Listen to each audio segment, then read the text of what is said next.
Hey everybody, it's Norm from Teston. I'm here in Emeryville, California at Pixar Animation Studios. Now, while Pixar is known for their big theatrical releases and their short films, they're also producing a series of short films under their SparkShorts program. This is a new program where they're taking new directors from their internal staff and helping them develop their own stories in about 6 months' time. I'm about to chat with one of the directors, Edwin Chang, and check out his upcoming film, Wind. Let's take a look.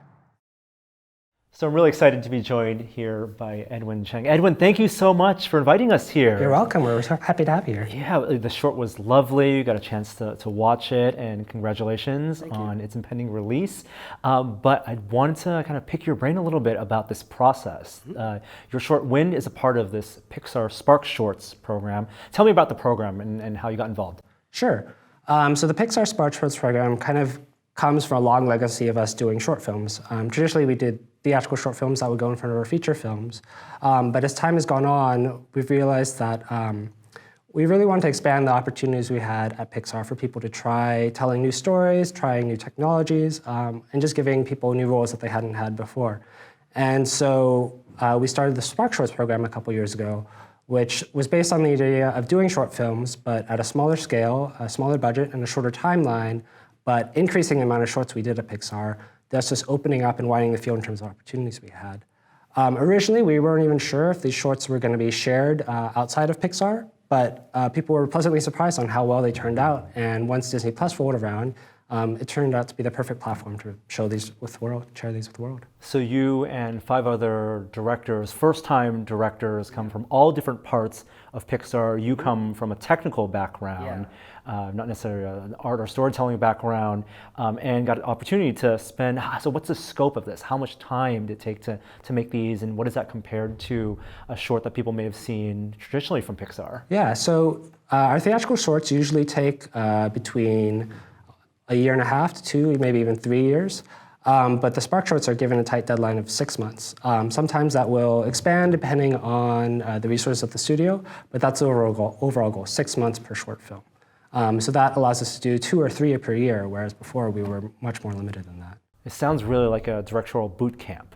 Yeah, it's kind of, it's been referred to as indie filmmaking inside a big animation studio. And it's really indie in that sense that you're unconstrained with a big marketing release, with whether people are going to pay to see this. It really is just creative expression. Yeah, part of the program also includes the idea that there's not as much creative oversight. We aren't receiving direction or notes from executives that we have to follow. In a lot of ways, this is really what the directors have in mind. It's the film they want to make from beginning to end.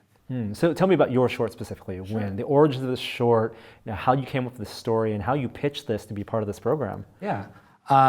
So the short is inspired by my grandmother. When the Korean War started, my grandmother fled from the north down to the south with my dad and his 3 brothers, not realizing that when they left behind my grandfather, it would be the last time they ever saw him again. So my grandmother was left a single mother taking care of 4 boys, and Wind is inspired by her and her story, and everything she did to take care of them, feed them, educate them, and eventually when my dad got older, putting together enough to send him all the way to the US for a new life there. And the process I came to directing this was a few years ago, we had an open call at Pixar for anybody in the studio to pitch shorts. It actually was preceded the SparkShorts program. It's for a theatrical short. Myself, having Pixar for a while, but coming from a technical background, thought this was an amazing opportunity, not only to try and come up, create a story, but get the experience of actually pitching something to some of our directors like Pete Docter and Dan Scanlon and other people in our development group. And so it was an opportunity I couldn't pass up on. I went and I pitched 3 stories. And when none of my shorts went through that entire process, the idea for Wind in particular stuck with a lot of people, so that eventually when the SparkShorts program rolled around, I was brought back in to fully develop it and make it into a film. Now when you say develop, what does that entail? Like you came to this, you wrote the story, you had something that's very clearly emotional and personal to you. How did that story change or develop over time to become what it is? Yeah, it's been a long life from the very spark of the idea to the final completion of the film.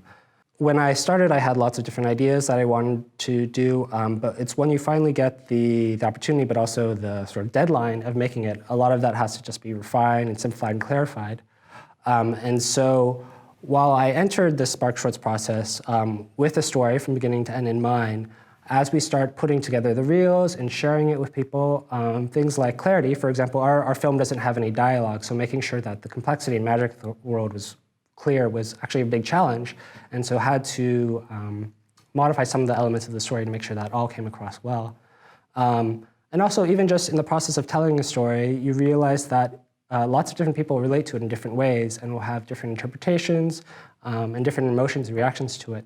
And so while you're trying to really grow this film out of a seed of an idea you had, it's taking kind of left turns and right turns into what it actually becomes. And you mentioned the world of the story, because it is kind of this fantastical, imaginary world that you build this very relatable story in. I noticed you have some art here. So what is this? Where is this along the process? Yeah, so this was part of my original pitch. I had started both with the idea and inspiration of my grandmother's story, but also this idea of a family trapped inside of a never-ending sinkhole, living on top of the rocks there, and wondering how they would escape and survive in that kind of situation. And so this drawing here was sort of my initial take on it, just thinking of a boy kind of living innocently and excitedly, not quite understanding the scope and the consequences of the world he's in, but under the care of a family that still loves him and trying to make him thrive in that environment. And with that world where rocks and wind is just surrounding them, it just kind of became literally a jumping off point to just think, how would you live there? How would you put together things and survive? And that part of that world building is so fun because you take a drawing that you do with, of course, the core elements, and then you hand it off to a team that you're working with. Yeah. So tell me about the team and how they took your ideas and then kind of put in their own creative expression in there. Yeah, so the start of it is really just myself standing in front of drawings and a presentation, just talking through the story in front of a bunch of people and getting notes. But then when we start building up the team and bringing on artists, this is a painting by Ernesto Nemesio, a concept artist here.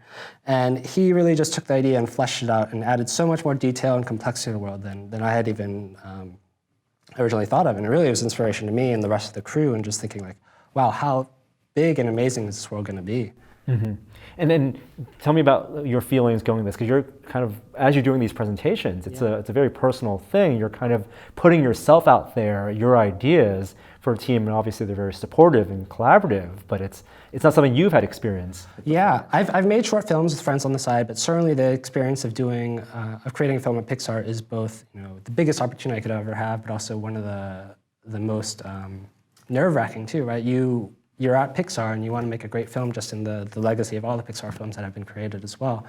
And so it can be very hard and very challenging, but you've got the support of a great team, and everyone at Pixar wants to make great films, and everyone is there helping provide ideas, refine ideas, and guide you through that process. And you said while there was no kind of big creative oversight from people who run the company, did you got to form your own brain trust? Exactly. Yeah, so traditionally at Pixar we have a brain trust, which is a team of directors and writers who will give notes on the feature films and congregate together after each screening to try and guide the process going forward. And likewise on our SparkShorts, each SparkShorts gets to pick its own brain trust of directors or other people throughout the studio.